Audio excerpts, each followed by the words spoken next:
Good hello and welcome to Down Under Politics, or Politics Down Under. I can never remember what order I put those in. The oh so fantastic politics show where we set out with the stated goal of pissing everyone off, regardless of where you are on the political not opinion spectrum. Wow, I need sleep. I'm offended by your wrongness. Look, I'm offended by my wrongness. I will write 1,000 words on the internet to tell you how offended I am of your wrongness.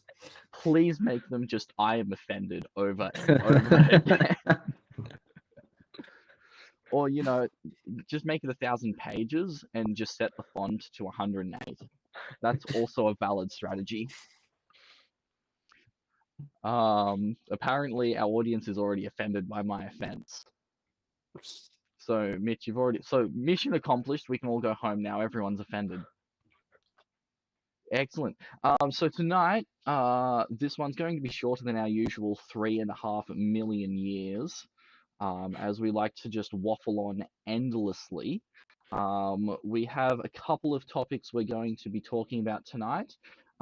We will be getting to the cross-country wrestling players and their offensive Centrum sponsorship at some point. But to start with, Mitchell thought that it would be really interesting, and I wasn't aware that this was actually a thing that was going on at the moment. That shows how much I've been paying attention lately. And we're going to start by talking about the Indigenous voice in Parliament, which is going on about the moment, which I have read up on all of 45 minutes ago. So Mitchell, how about you start by going over what it is, and then we can discuss. Yeah, absolutely. So there's a draft wording being released by Albo recently in the past week, and it's a change to the Constitution that has 3 sentences in it. These 3 sentences read, number 1, there shall be a body to be called the Aboriginal and Torres Strait Islander Voice. Number 2, the Aboriginal and Torres Strait Islander Voice may make representations to Parliament and the Executive Government on matters relating to Aboriginal and Torres Strait Islander peoples. 3, the Parliament shall, subject to this Constitution, have power to make laws with respect to the composition, functions, powers, and procedures of the Aboriginal and Torres Strait Islander Voice. Seems a fairly historic sort of thing to move through, and on the face of it, it'd be good to have us listening to our first inhabitants a little bit more. Yeah, I mean, I don't see a problem with that, except the only thing I can see really being wrong with that is that as they're putting it as a change to the Constitution, that's going to be an uphill fight. Yeah. Very much so. I mean, historically speaking, when it comes to changes to our Constitution, there's been it's either 19 or 21 attempts, and 8 of them have gotten through off the top of my head. That sounds about right. And I certainly don't want to be having a whole lot of people feel like they have a right to discuss Aboriginal welfare in the same way that everyone felt the right to discuss the rights of gay and lesbian people to exist. Look, I think we can definitely all agree that gay and lesbian people definitely have the right to exist, except for, crazy people.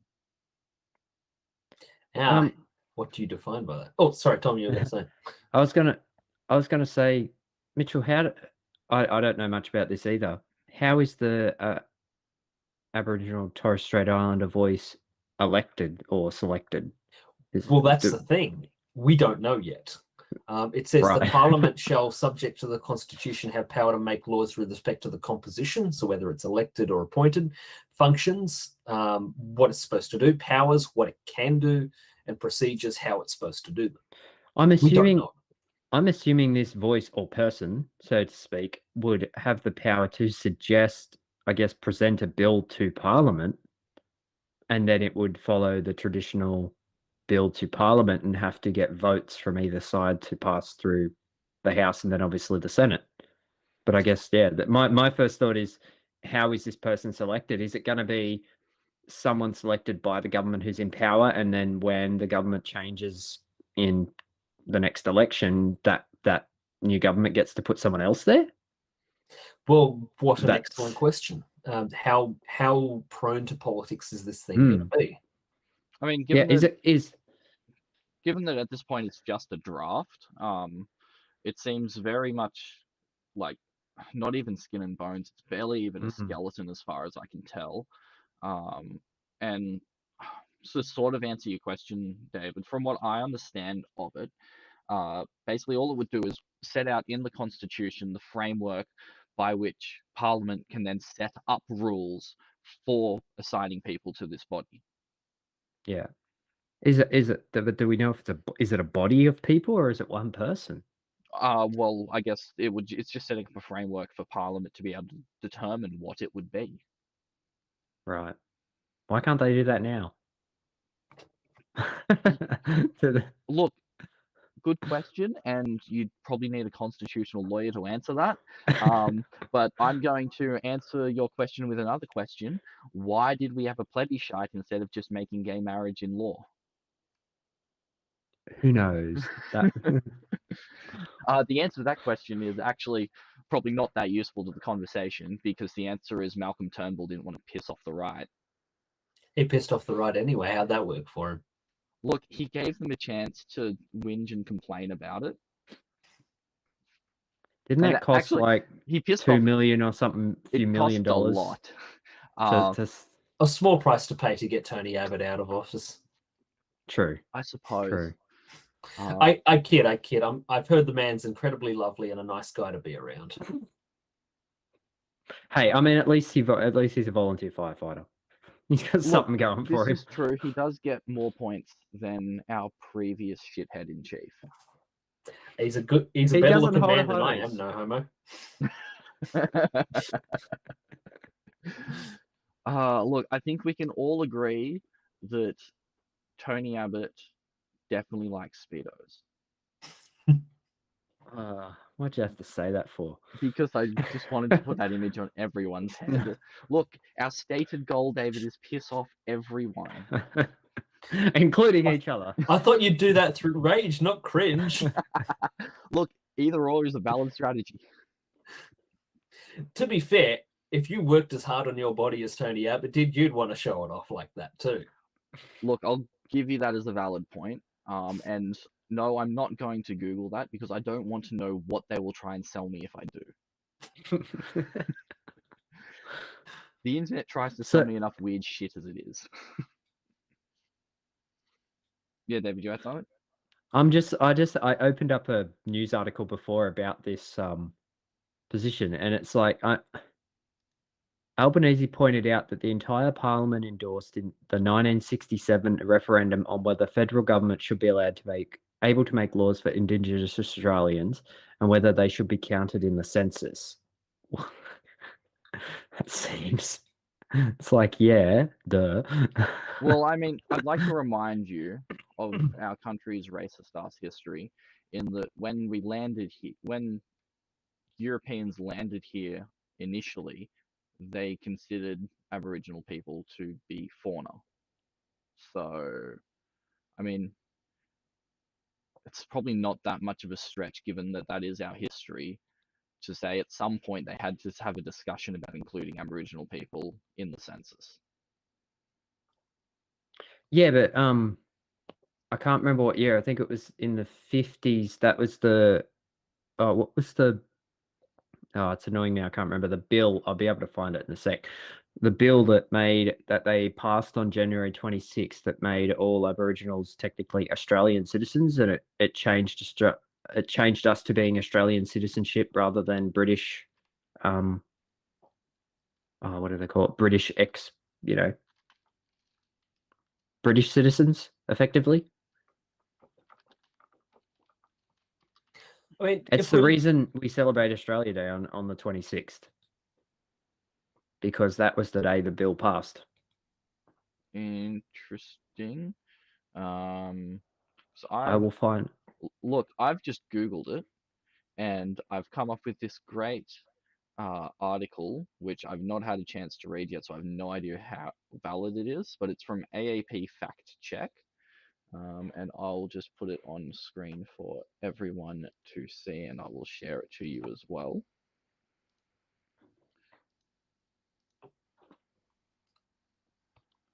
And apparently, no, this is not the real reason Australia Day is celebrated on January 26th. So what is the stated reason that it's debunking here? Apparently, it does not celebrate the arrival of the first fleet. No, I think they arrived on the 17th. That Technically, does ring a bell.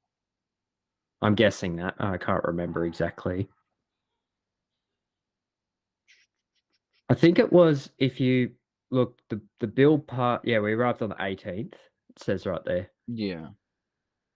And then the 26th was chosen. There wasn't really. It was like people celebrated. There was the 18th, which was the day the first fleet arrived. And then the bill passed in the 50s because Australia Day just wasn't a thing before that. Like no one really did anything. Wasn't it And then basically put in place as like a Red Scare type thing? Because it happened or is that no 50s? That's before the Cold War. Sorry, I'm getting everything backwards. Yeah, and then it here we go, I found it. The Citizenship Act of 1948, which create its own citizenship, which came into force on the 26th of January 1949. So the act might not have been passed on that day, but it was meant to take effect on that day. Came effect on that day. And what that act did is it made Australians Australians rather than being British subjects. And it also included Aboriginal people and Torres Strait Islanders. They all became Australian citizens. At that point in time, it was they weren't allowed to vote, so this wasn't amazing. But hey, here's citizenship. Can we vote now? No. So it was when it's technically when Australian became a thing, and I think the proximity to the 26th and the 18th, and I think I remember reading a history of Australia Day was people used to celebrate it kind of in between there. One of the days it was a bit random, and then it kind of formalized and collapsed into people typically doing it on the 26th. So obviously there's a lot of concern from some corners of the Aboriginal community about Australia Day being on the 26th. Yeah. And I know changing the date isn't the topic of this discussion, but I would like to see the date changed. If we need to find a new day to celebrate Australia Day, let's find a new day, but let's also keep January 26th as a record of history. Whether we choose to move it from being a celebratory day to a reflectory day. I think I'm okay with that. I typically have always just thought when people say change the date, I generally question why, because they generally can't articulate a good reason. They're like, because that it represents this, it represents like, yeah, but we didn't arrive that day. It's not really to represent that. I get it. If they really, really want to get fussy about it and really want to change the date, I know they're just going to move the goalposts anyway. I would just make it the last Monday of January. Make it so that we always get a long weekend. Look, Make it the date changes every year. I have a better suggestion than that. It is an objectively better suggestion. I say we change it to the 4th of July. Listen here, mate. We're not American. Look, mainly because, look, here's how it would work. Because the 4th of July, every day happens in Australia before it happens in America because of where we're positioned with the time zones. So we would get to have the 4th of July before America every year, just as a big fuck you. I've got to admit, there's something very Australian about giving an F you to the Americans. Exactly. We don't care that it's the middle of We don't care it's the middle of winter. We're going to go outside in our thongs and have a barbecue anyway. Yes. But yeah, going back to Aboriginal Torres Strait Islander voice. Yes. I'm there's an article in the conversation about this. I'll drop it in the. I've actually got that article open You've already. got that article? Cool. Presumably it's the same one. It's an article in the conversation about the Indigenous voice in Parliament. So Albanese releases draft wording for Indigenous voice to Parliament? Yeah. Okay, yeah, perfect. So one of the things he goes through here is that it's not meant to be a legislatory body. It is an advisory. It seems to be more of an advisory body. Now, I do find myself wondering how much power is this going to have? Now, some people are going to be annoyed when I say this because some people don't want this body to have any power because they don't want unelected officials or officials that are elected based on eligibility requirements, which are unequal or unavailable to all Australians. And I can see where they're coming from. But at the same time, if there's no power to this thing, then the government can conceivably ignore whatever the body says. It becomes nothing more than token gesture. So it's going to be interesting to see what happens here. And it'd be good if there's somewhat of an Aboriginal ancestry here, because, I mean, I don't know about you guys, but I don't have any Aboriginal blood in me, so I don't feel like I can comment about this with the greatest degree of, look at me, I know what I'm talking about. Look, I technically have, I think it's 130 seconds. So, take that for what it's worth. For the record, I don't identify as Aboriginal or Torres Strait Islander. I identify as me. Because I'm of the position, and this will upset some people and make some other people very happy. Fuck the tribe. Not just your tribe, everyone's tribes. As far as I'm concerned, in 100 years' time, no more fucking races, so we have no more fucking racism. But basically, so you'd want to go the Paraguay route, forced miscegenation. Look, miscegenation is a really fun word to say. Jono's our loony left here is here pissing off the loony left by saying, he's colorblind. Look, it's almost no. I'm not. That's the way I think things should work theoretically. At the same time, I acknowledge that that's not how things work at all. I mean, as we had a discussion previously around systemic police racism.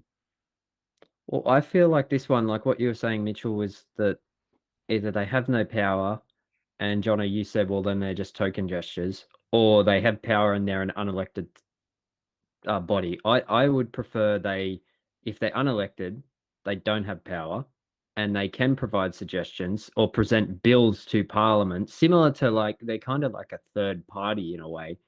They could present a bill or have input on current bills, and that would have that voice or that opinion. They can be advised that the other parties on, the demographics thoughts on whatever said bill is. So then the parties can use that to vote. Now, we know some parties are going to choose to ignore that. But I would prefer that however, if they are elected, then I'm kind of open to, well, maybe if they're elected, then yeah, they can have but I would say them being elected would probably be a position that is elected during a normal federal election that people vote on. You choose the people who run for that seat, and everyone votes on who they would prefer. But, that's getting into complex details on how it would run. It's certainly going to be interesting to see how all of this comes around. I mean, I think we should be doing more to listen to our Aboriginal community, to listen to our first inhabitants. And the greatest fear I have about this is not that this thing will have no power, but it's that whatever power, authority it does have won't be listened to, won't be respected, because Mm. we have for so long failed to listen to and respect our First Nations people. Think about the Chamberlain case. The Aboriginal people at Uluru knew that it was a dingo straight out.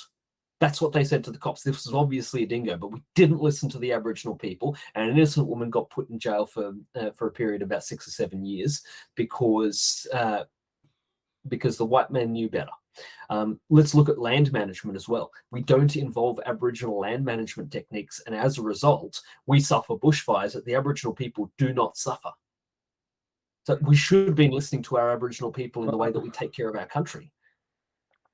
It's funny you say that, because I remember when we had the bad bushfires a few years ago, my dad's a volunteer firefighter, and I was chatting to him about it, and he said one of the key causes of it was because everyone was going nuts with it's climate change.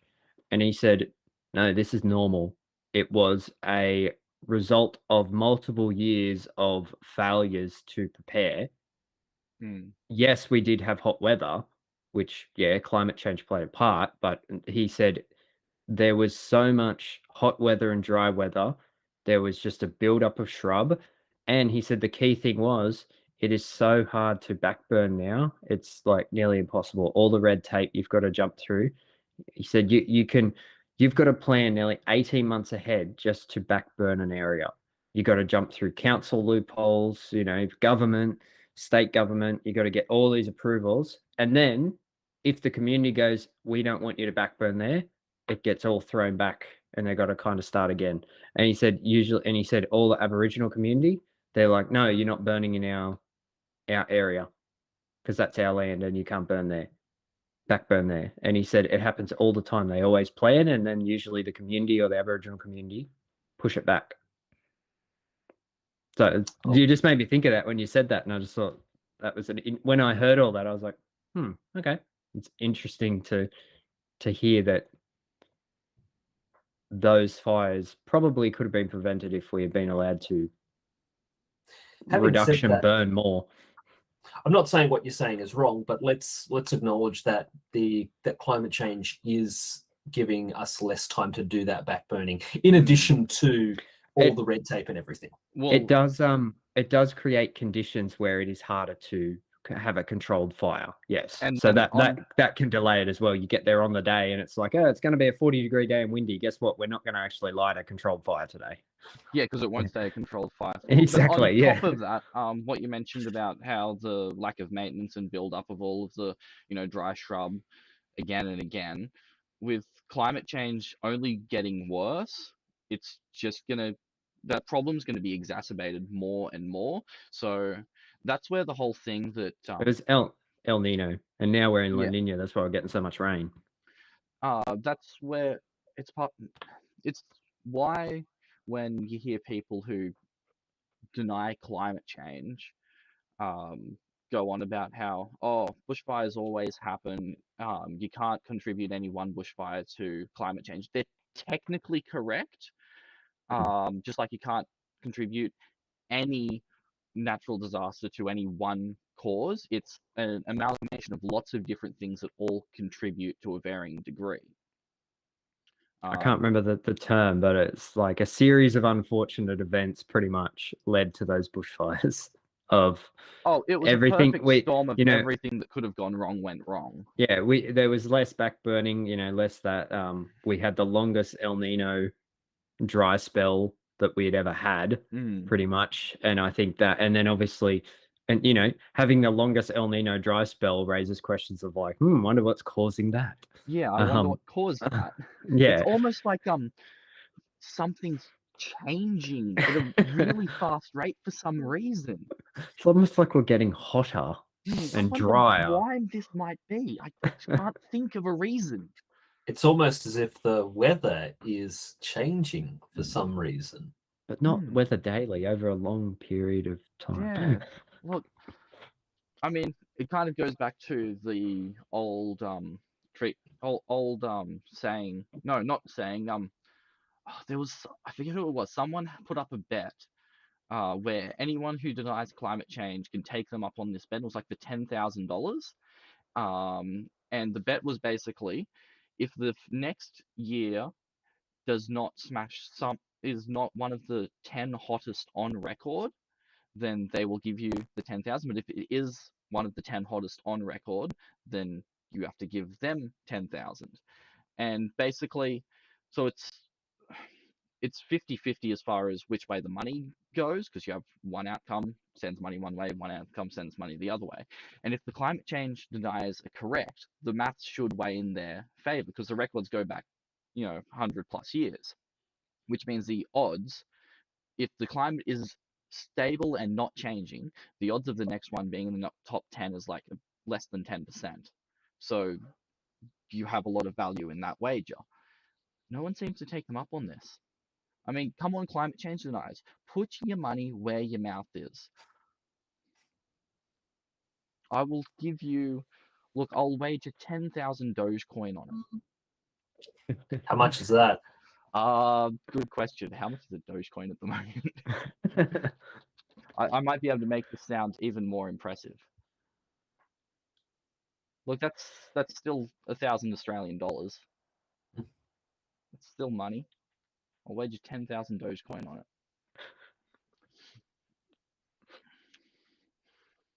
But yeah, I mean, and coming back to the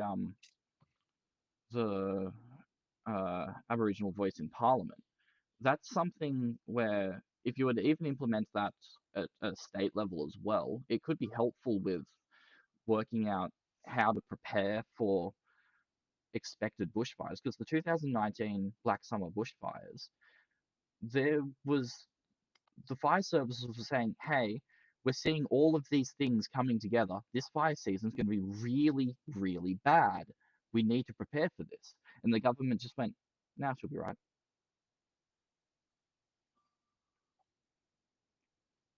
Was that where they were meant to have, they're going to be buying planes?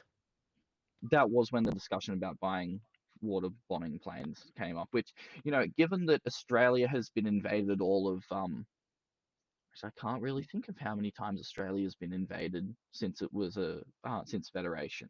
But it's definitely less than the number of bad bushfires we've had. In the modern era, I can only think of once. Yeah, once or twice. I know. Didn't Japan attack Darwin? Yeah, that's the only one I can think of. That's the only one that I And can think they of. did land some soldiers in the Northern Territory who properly died of thirst. Irony. Look, everything in this country can and will kill you, including snakes, spiders, scorpions, and the Liberal Party. Ouch. Burn. So, yeah, look, I mean, we've had bad fires many times, so I think investing in, water bombing jets or planes or whatever format they're in is probably a much better idea than buying submarines that won't be built for ages and cancelling submarine contracts and buying tanks. We buy tanks? I think we bought some tanks recently, some M1s off the top of my head from the Americans. Thanks for the business. Look, obviously, as an island nation, we need tanks. Of course we need tanks. We attach them to the water bombing planes. Look, water tanks. Yeah, that'd be useful. We'll shoot the fire. Look, if you use enough bullets, you'll deprive it of oxygen eventually, right? Something like, well, there is no such thing as enough DACA. This is true. There's never enough DACA, and green is best. Yeah, as to the Indigenous voice, I guess we'll see what the actual terms of this will be. I'm cautiously optimistic. I'll vote for it, but I don't know whether we'll actually. Are they actually doing a referendum? It looks to be, yeah, because they need to change the constitution in order to do it. It may seem. So they have to do a referendum. They'd have to do a referendum to change the constitution. Yes. Right. And look, I am going to be the glass half empty person. Mitch is full of optimism. I'm full of pessimism. Because historically speaking, it's unlikely to pass because it's got to get the majority of the country to say yes to it. But on top of that, it has to have the majority of the people in the majority of states say yes to it as well. So if, say, everyone in New South Wales and Victoria said yes, constituting more than half of the people in the country, but the rest of the states and territories say no with 100% of the people there, then it doesn't pass. Hell, even if New South Wales, Victoria, and Queensland were all to, everyone in those states were to say yes, and Tasmania, SA, NT, and WA, everyone there said no, doesn't pass. Are no votes counted? Thinking like Comrade Stalin, I see. Those who cast the votes decide nothing. Those who count the votes decide everything. Look, maybe. Yeah, it'll be It's like interesting to see how it all goes. If you abstain from voting, if you don't vote, or you just scribble on the page and don't do it properly, then are they counted? I don't think they count one way or the other. They're informal votes. Yeah, so they just fall out of the mix. So the actual amount of votes. So we've got what 26, 27 million people. Yep. How many of them can vote? Maybe 20 million. How many are actually going to do it? Do we have to go do it, or will it be the same as the plebiscite? Oh, where it comes you'll to have our to go house? do it. This will be in. So it'll be required that you go do it. Then. Correct. Probably. I mean, the rest of voting in this country is that way. I wonder if we'll have democracy sausage. Oh, I hope so. You got to get people there somehow. Look, yeah, absolutely. I'll have to find somewhere that the Greens are running the democracy barbecue so that I can have some vegan snags. That's a good idea. I'll have to do the same. And if they have like the artificial meat ones, that's even better. Oh, I had some Beyond Burger recently. It was beyond good. It's so good. Mm. There's a Coles. It's either Coles or Woolworths because those are the two major supermarkets in the country. Every time we go in there, I go to the fake meat section and just see what they have marked down because there's usually something marked down. And I was like, oh, I'll try that one this week. There was one that was in a really plain looking packaging. I forget the brand of it. I'll look it up in a bit and let you know. But it's really, really convincing. Yes, please send that through. I'm going to have to buy a whole bunch of it and invite everyone around for a barbecue and not tell them and see if anyone picks up on it. And then, of course, do a debrief at the end for ethical reasons. So, all that scrumptious meat that you had? Yeah, it wasn't meat. That was made of soybeans. You are now a soy boy. And then pause for just effect. It wasn't meat. Just watch through it. Just wait a good 5 seconds. Just to... Oh, look, Mark Rober did that with his nephews a few years back. And the kid's jaws just drops like, no, you're lying. You're lying because it tasted so good, or you're lying because there's no way you'd deprive us of our sacred meat. Because it tasted good, they were convinced by it. It was Impossible Burger that he'd fed them. I've got a lot of time for Mark Rober. He's done some pretty interesting builds. Oh yeah, I haven't watched him in a while. Do that. But yeah, I believe you also wanted to talk about the Central. Let's move on to Manly football clubs, whatever they're called. I do sports ball. I love sports ball so much. Please at least tell me you support the Knights. Go Manchester United. Okay, fine. Is that a different? That's a different game. I hope. If it's not a different game, it's not funny. The fact that you're even saying is that a different game. I hope it's a different game. But look, I'll just look. I want you to tell me if you can spot the difference. So I'll just switch over to this other screen. When it comes through. So for those that don't know, this is Centrum. It's a fantastic product. It's a multivitamin. It's definitely not a scam. You definitely need to take multivitamins. This is the new football jersey. So they're supporting Centrum for Women on NRL Women's League Week. Yes. That's the Centrum logo, right? So a bunch of colors going across, slashed sideways. Oh wait, I think I spotted the difference. What? Centrum is blue to red. Oh, yep. Oh, the bottom one. The bottom one is the Centrum logo. The top one is not. It's just the Centrum logo. The bottom one is. So legitimately, when this news story first broke, I literally just thought it was a bunch of people chucking a hissy fit around the Centrum sponsorship. I legitimately thought that was what it was. But no, it turns out that like half of the players, and for some reason, the ones that don't have a problem with the jersey is the one they decided to use for the article about the people that don't want to wear it. But there's been back and forth on this all week apparently, and it's just such an absolute clusterfuck. So just to bring you up on speed, this is my understanding of it. So if this is not entirely correct, I don't apologize at all. This story is dumb, and the people who are outraged over it are dumb. But basically,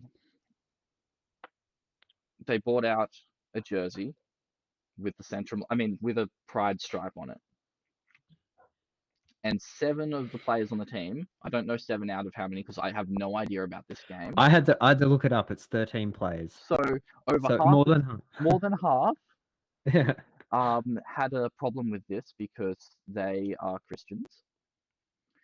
And obviously, Specifically because they're Pacific Islander Christians who come from a very conservative background. Okay, that makes a little bit more sense now why so many of them have an issue with it. But basically, they have an issue with it. They don't want to support it, even though I'm pretty sure it's not. Correct me if I'm wrong, Mitchell. I'm a little bit rusty. It's been a few years since I read the Bible cover to cover and was not impressed. But does Jesus ever talk about homosexuality? Not a word. Not a word. Right. Paul does, on the other hand. Paul does? Okay. Look, at least some in the New Testament does then, I suppose. But basically, they don't like it. They don't like it. They don't like anyone else doing it, and they refuse to wear rainbow Centrum logos. So I'm a little hazy on the details because, like I said, it's unclear as far as I can tell based off of the news stories because they seem to all contradict one another. But either they were stood down for refusing to, or they refused to play. One of the two. They refused to wear the jerseys, and then they were stood down. Is that what it was? Yeah, okay. I don't believe they were given the opportunity to wear the normal jerseys on the field. That's a bit shit of the club, I suppose. So they stood down half their team. Well, they had backup players. I know, but they still stood down half their team. Yes. Yes, they did. So, enjoy that for what it's worth. And then there was something a couple of days ago, there was an article put out, I think it was by 9 News, about how they had now agreed to consider wearing it next season. But then they have since come out and said that was a load of bollocks. Oh, this I'm not familiar with. So allegedly, after that 9 News article was broken, I believe it was either 9 or 7, stations need to stop naming after numbers because I get them mixed up. Please stop it. Give yourself a proper name. And they, definitely like, no, this is against our religion. So we're not going to wear them. What I've been reading in the Facebook comments, because I love to Facebook comments read are so the much Facebook fun. comments when I just feel like I've got too many brain cells, and if I've got too many brain cells, I just need to cull the weak a little bit. No, so I read the Facebook comments. That just makes me hate life. Drop your IQ with enough to think that IQ is actually a good metric. But surprisingly enough, it seems to be universal support for these players, even from people who have no religious background whatsoever. And what was the other one? There was a column in a poll in the Australian. Now, the Australian's a pretty conservative paper, so this comes as no surprise. But it comes as no surprise that it would come out in support of the players. What surprises me, however, is the extent to which there is support. 83%. It was either 83 or 87%. I think it was 87% in support of the players. 13% reckoning they should play with the jersey. What was the question that was asked? Like the actual question, because that's important. Oh, I think it was something along the lines of, do you support these players being able to make a decision according to their beliefs, or something like that? I'd have to look it up, but yeah. Because I mean, the way the question's worded could very easily swing a lot of answers in a yes/no question. Well, let's just quickly have a look. See, I'm not religious, obviously, and I still support their decision to boycott it, because I see it as, and it's kind of like, it goes back to what we've talked about before with Pride Month and how every institution just jumps in on the bandwagon to try and score some internet points and some social and some virtue signaling points by throwing a Pride logo on their jersey.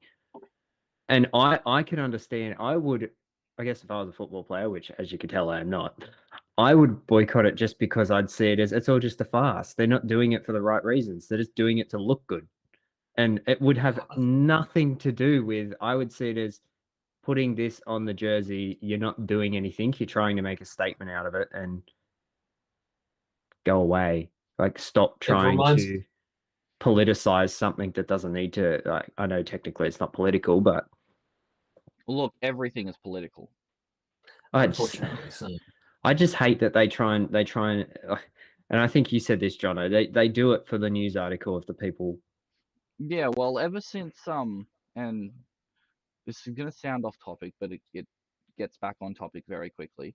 Ever since there was a coffee company that I can't remember its name of a couple of years back that basically put out a political statement, and a whole bunch of people went and burnt their coffee machines and smashed them to bits. Only to go and buy another one because it was a really good coffee machine. Their sales went through the roof. They got heaps of free publicity, and ever since then, you've had Gillette, Nike, a couple of other companies that go and do these, woke Feel good things. campaigns. Yeah. And they kind of do them with the intention of pissing off this really small radical group that they know full well will go and just buy another one after they destroy it, just to get the free publicity. They don't even care about pissing. It's not even a small radical group. Like, look at Gillette. They pissed off majority of their customers, which were men. And I remember when this was back when YouTube had the dislike button, and it was just insane how many people thought Gillette's new ad was rubbish. But they probably did that on purpose. Piss off your customer base. They'll forget about it in 2 weeks and buy another razor blade. What year did they do just that got in? a shitload of. Sorry? What year did they do that in? It wasn't 2014 by any chance, was it? No, it was more recent than that. It was the Gillette. What's the normal saying was the best a man can get, and then they did one about like men and domestic violence, and saying it was like they changed it to being the best a man can be. And it was all around, and it basically just tried to paint men as abusers. It was really messed up. And I remember it was back when YouTube had the dislike, and it was like 98% disliked. I'm seeing articles come up from 2019. So that's kind of interesting. Look on the bright side, they got some excellent meme formats out of it. This is true. 2019. 2019. The best men can be was the campaign. Yeah, I think you'll find this interesting then. So I had a look for this poll. I can't find it because the Australian has a paywall. And sorry, Murdoch, I'm not paying for your paper. So from what I can find, it looks like it was somewhere around January 2019, which is here. So this is where they pissed everyone off. Can't have really lost that many customers. And then this happened. when all of those people went out and bought new razors. How long's that? What? So that's then in March. 3 months. 3 months later. 3 months later, it then spikes. And that's a significant spike. Yeah. That reminds me when I boycotted Games Workshop because of their Warhammer Plus policy on fan animations, and then I went and started a Black Templars army. Lol. Oh, look, here's Games Workshop then. Let's see how effective your boycott was. When was that? Oh gosh, that was late last year sometime. Late last year. So let's go. Look, late last year, Mitch, you single-handedly crashed games. No, that's GameStop. That's the wrong stock. Don't worry. We want GAW dot LSE. LSE, that's the London Stock Exchange. Late last year. Look, Mitch, you're single-handedly responsible for crashing Games Workshop stock. Even though I'm sorry, my favorite company. Even though it was already on a decline at that point, and that decline was definitely not a general market trend. Definitely not. But look, like we said when during Pride Month when we were talking about this sort of thing, it is very largely. I do agree that it is largely virtue signaling, just putting it on there, and it's literally just to try to get some publicity. The guys that are saying they don't want to wear it, see, this is where nuance is important, and simple yes or no questions in polls that make it look like lots of people support these players are absolute rubbish. Because if you asked me that question, how was it phrased? Just to make sure we get this correct. Oh, something like, do you support the players, being able to play in line with their convictions or something? Yes, I do support that. At the same time, I think they're fuckwits. Do you support people who are able to, do things based on their belief? Yes. Yes, I think they should be able to do that. But I think their beliefs are dumb. I think their beliefs are dumb, though. Yeah. I feel like there's a quote. I feel like there's a quote like that's Ricky Gervais or George Carlin on that. I think it is. I think it's It's attributed to Voltaire. I don't think it's actually Voltaire. I disagree with what you have to say, but I will defend you to the death your right to say it. I know that one. It's something similar, and it's like it's similar to that. Like I think you should have it's like I think we should value everyone's opinion. They should have a right to voice their opinion, but I also have a right to point out your opinion is fucking stupid. Exactly. It feels like that's a Carlin quote. Yeah. That does feel very Carlin-like. Yeah. Having said that, Gervais often oscillates between unfathomably cringe and unbelievably based on a regular occasion. Look, you're not wrong, but look, I think they're literally saying they don't want to. They're saying no, don't give me millions of dollars to chase a bunch of men around the field in short shorts because of a pride flag on the jersey while I do something that's incredibly homoerotic. Well, you know what they say. What's gay in normal life is normal in football. I mean, they literally play a sport where they run around a field and try to aggressively grab other buff, burly men in short shorts. And not like, just halfway up to thigh shorts. These shorts are really short. Well, hey, now, there's a lot more diversity in the gay community than just burly men. You have twinks as well. No, look, you're not wrong. But, I mean, to complain about it, it's just... On the other hand, and me and David have gotten into many, many disagreements about this. I'm curious what you're going to bring up now. And it's usually when we're talking about social media companies, and David usually takes the position of they shouldn't be banning people because people should have the right to say whatever they want. But then I usually counter with, well, what about the social media companies' right to not want you to say shit they disagree with on their platform? To tie that back into the football club thing, if you're going to say that the football players have the right to hold their belief, true and fair, they do. But the football club also has the right to say, no, this is the uniform we want you to wear. If you don't want it, go somewhere else. Well, there is certainly that in the contract as well, and I think that's why the club was able to stand them down. But one thing that we went through in our business law class was just because you can doesn't mean you should. You should always seek the more conciliatory option so you can continue to work with people. I feel like People they could have. needs. Yeah, I feel like they could have done that. You don't do that in the middle of a season. Hmm. You do that at the end of the season when you're starting a new one. You go, hey, this is our jersey. It has a Pride logo. If you don't like it, well, we've offered you a contract. If you don't want that, you don't have to sign it. But these guys possibly signed a contract 2 years ago. Look, legally, I think it's an argument for lawyers, but from a more philosophical standpoint, if you're going to go down the free speech argument and say, oh, their free speech is being infringed on, it's really not, because the football club should also has those exact same rights. If they don't want to wear it, no one is forcing them to wear it. They don't have to. They can go play for a different club or just go and get a real job. I mean, a different job. But the thing that I don't understand about it all is why is the NRL making such a big deal about this?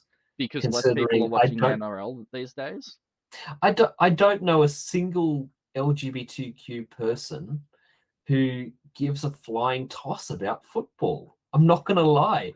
They're all too smart for that. And even if they do care about football, I don't think they care about a rainbow stripe on one team's jersey. I don't get why they didn't just have a jersey available for the players who wanted or didn't want to. Just say, hey, we've now got a Pride jersey. Do you want to wear it?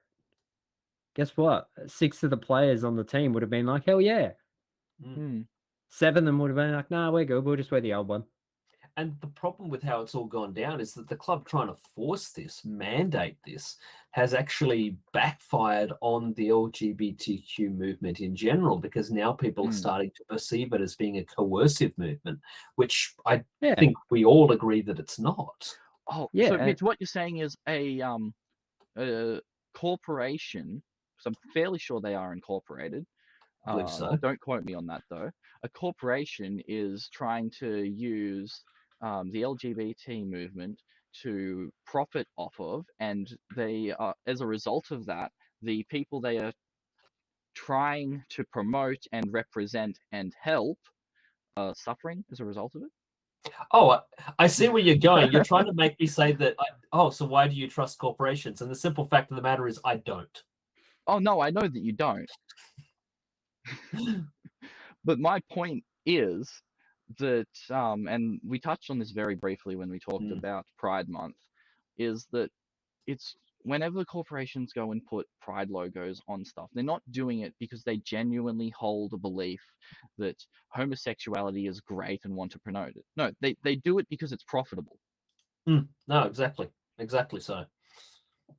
I mean, I will say that there are people I've spoken to who are gay and in business. There's a fellow I knew who I think worked for Westpac, and he was at the forefront of diversity and inclusion initiatives at Westpac because he wanted his business to speak for him. So I do firmly believe there are people who are part of that, but I can definitely see where you're coming from as well. And the only thing a business should really care about at the end of the day is green. Well, I mean, they do have a fiduciary duty to their shareholders to return a profit to the best of their ability. And that's first and foremost in their responsibility. I mean, I was having a discussion with a cooker online the other day about it. And basically they were just like, oh, too many woke. It was a BHP in relation to them trying to get out of coal. It was like, I'm going to sell my shares because this isn't good enough. And I was basically like, look, they have a fiduciary duty to do everything in their power to maximize profit. If you think that they have made a decision for reasons other than to maximize profit, sue them. Let me know how you go. Well, but this is exactly it. I'll buy their shares off them because I know which way coal's going. We've looked at the facts. We know that the petrol's, expensive because the fossil fuel companies are gouging because they see the writing on the wall. Yeah, like if companies are green, it's because they perceive it to be more profitable for them to be green. That's why the mining companies are opening up their uranium mines. Let's not have that discussion, but they're making plans for it. That's why they're looking at expanding operations in countries with more natural resources suited for solar and wind generation. I remember thinking this like 10 years ago. Why the hell weren't the energy companies doing this then? I'd say that the economics and, more importantly, the legislative environment wasn't quite there yet. Now that it is, companies can't make too great a risk in the same way as venture capitalists can. True. Yeah, fair point. I was just thinking, like, I remember years ago, like, why aren't they setting themselves up, especially energy companies, setting themselves up now, knowing, like, we all knew 10 years ago that coal was going to die, and so was petrol cars. We knew it was coming. It wasn't necessarily backed by a mountain of data the same way it is now. True. And we didn't have all the Teslas that are now pretty much everywhere. Who could have seen Elon Musk just coming out with the Gigafactory? Yeah. Yeah, I suppose. I mean, to be fair, EVs are still a pathetic single-digit percentage of new car sales. In Australia or worldwide? In Australia. Yeah, I wonder why. Yeah, because I think range. I think the Juice Media's Honest Government Ads put it the best. And basically, because of our government's shit policies, we have become the dumping ground for the entire planet's inefficient garbage. I was literally reading an article on that. NRMA actually is pushing for EVs for its members because they don't want Australia to be any more a dumping ground than it already is. Look, here's a comment that I want some insight on. Junjuin, I hope I pronounced that correctly. I apologize if not. If it's a money grab, so be it. In reference to corporations taking social causes and throwing, pride flags on their logo. It's business. However, getting the spotlight on these causes helps. Thoughts? No, that is what people who work in those companies. That's the sort of thing that my friend who's worked at Westpac says. Like they want the company to accept them and represent them, and then use their power, because we understand the corporations have power to further equity for LGBTQ people in this example. And I agree with you on that one. In that if it does help, then great. It just really rubs me the wrong way that they Companies force it. Well, not only that they force it, but I'm more interested in the why behind things than the actual outcome. I find it a much more interesting area to look at, and that they're doing it for profit, it leaves a bad taste in my mouth. I think it's one of those cases where we have to say, if it's something we genuinely think should be a thing, then we just have to be happy that whether from false motives or from true, equal rights are being represented in the world around us. And if it takes a corporation to do that, to make some people's lives better, then that's what it is, I guess. Well, that's where I wonder is, does it actually make it better? I mean, in the case of Manly, from what it looks like, arguably, possibly no. Yeah, it's like it's just set up a prejudice against it. I mean, you'd have to go and look at some data in the next couple of months. I mean, you could look at, and I'm going to cop flack for this, hate crimes against LGBT people, see if there's a spike in it. And I don't think there will be. I don't think Australians care that much. I don't think that they do, to be honest. But it could also, I think it's more backfire could cause other companies to not want to do it in the future as well. Yeah, I think it causes a backfire in another way, not so much in what people do, but what people think. If someone's a hardcore football fan and their favorite player just gets dropped because they followed their religious belief and didn't want to wear this jersey, that could, while that person might not do anything, that might instill a kind of bit of resentment view towards that community of like, well, why are you pushing this on everyone? Just leave us alone. Like, kind of, that's just my knee-jerk thought, is that that's how someone might react. Mm. And they might not do anything, they might not have, but that's something they might remember, and they're going to remember that when they vote. To be fair, the people that would be upset about this, I They mean, might not, they might be the most accepting person and not really care about, you know, I think we also have to the consider topic. Australia is a socially conservative country, but it's not a religiously conservative country. mm, So the thing about social conservatism is that it's far more progressive than people might give it credit for. Once the mindset of a people are changed, that's the new benchmark for which they're socially conservative about. So if you get people to the mindset that LGBT people must be included and celebrated, and anyone who's not doing that is doing the wrong thing, then you can get Australians going after people who don't do that. Simple fact of the matter is that we're just not there yet as a society for Australians to be socially conservative about the rights of LGBT people. well, I mean, when it comes to race issues, a lot of Australians basically tell Pauline Hanson to get fucked whenever she Well, does yeah, that's racist shit. exactly it. Because Australia is a country about equality, damn it. We're very conservative about that. Look, we're over an hour, so we're gonna wrap up very soon. Just one final thing that I just want to look. We'll give it this 5 minutes. Pauline Hanson walking out of Parliament, because this kind of ties into the Aboriginal representation during the acknowledgement to country, and how brilliant the memes about and how welcome mat sales have gone through the roof, because everyone wants to keep Pauline Hanson out of their house, and you put one out, it says welcome, so she just won't go there because she hates being welcomed or welcoming anyone. Pauline Hanson. Like, she's got some good ideas, and then she has to go and ruin it by being racist. Look, Did she? Okay, I have a question. Did she actually walk out on purpose for that specific part? Because I feel like she's been in Parliament a while. That can't be the first time. Or did she just happen to walk out at that time, and a news media is trying to make a story out of it? apparently she said like "fuck this shit" or something and walked out. Yeah, I heard that it was very deliberate. It's from what I read, it seemed very deliberate. And it's like, come on, Pauline, whinging about Aboriginals was so 1990 of you.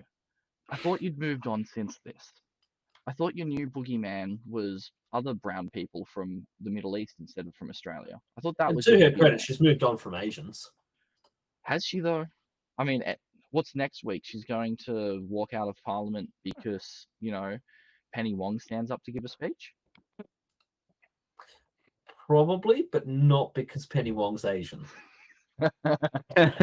Right, no, it's because Pauline Hanson is a stern Christian woman and understands that the Bible is very clear on it that a woman is not to teach a man. Oh, don't get me started. Look, maybe we'll shelf that argument for next time. Ask me about headship theology some other time. Mitchell, maybe one podcast can enlighten us all on. I hope you're all ready to suffer with me. Look, we'll have to do one when Tom's on, because I'm sure he'll want to weigh in on that conversation. Oh, I'm sure he would. Anyway, we're going to wrap up there. So thank you everyone for watching. We had a productive conversation that went absolutely nowhere, and we achieved nothing other than to piss off the entire country. So stated mission accomplished. Subscribe, bell, all of that stuff, and we will see you in 2 weeks' time. Thank you and goodbye forever. Never talk to me again.